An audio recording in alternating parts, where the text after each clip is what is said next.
आदिल शाह बीजापुर के राजा थे। उस समय छत्रपति शिवाजी महाराज ने बीजापुर के सभी क्षेत्रों पर अधिकार कर लिया।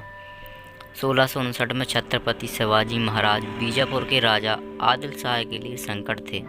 वे समझ गए कि यदि छत्रपति शिवाजी महाराज को समाप्त नहीं किया गया तो वे हमारे लिए खतरनाक हो सकते हैं। इससे पहले भी उसने शिवाजी महाराज को मारने की कई बार कोशिश की थी, लेकिन वह इसमें सफल नहीं हुए।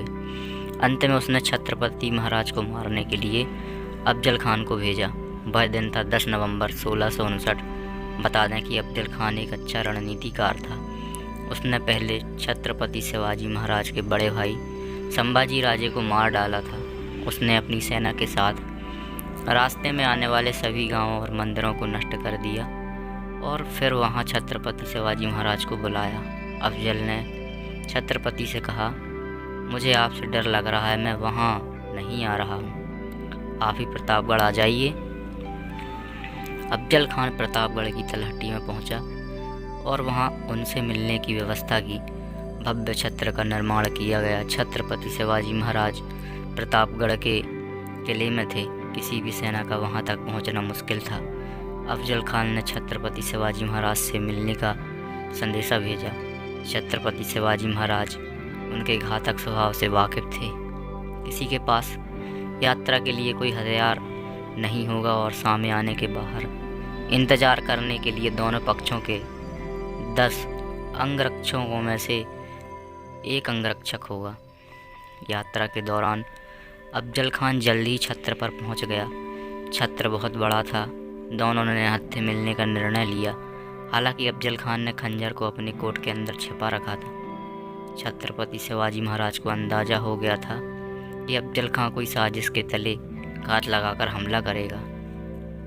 इसलिए उन्होंने भी अपने कुर्ते के नीचे कवच पहन रखा था और अपनी मुट्ठी में बाघ के पंजे छुपा रखे थे, जो आसानी से दिखाई नहीं देते थे।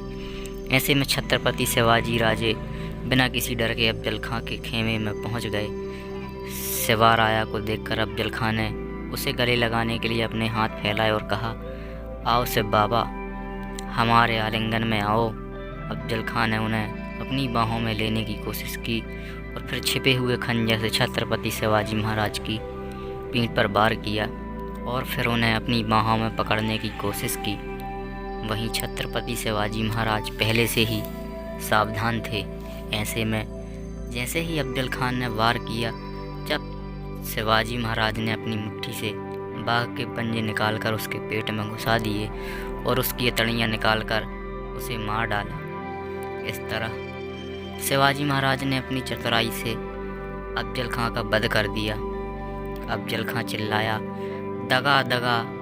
उसकी आवाज़ सुनकर बाहर खड़ा सैयद अंदर आया। अफजल खां को मरा हुआ देखकर उसने छत्रपति शिवाजी पर छड़ी से हमला करने की कोशिश की।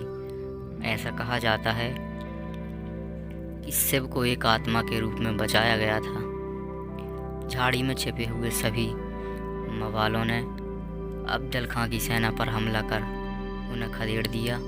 इस युद्ध को इतिहास में प्रतापगढ़ युद्ध के नाम से जाना जाता है।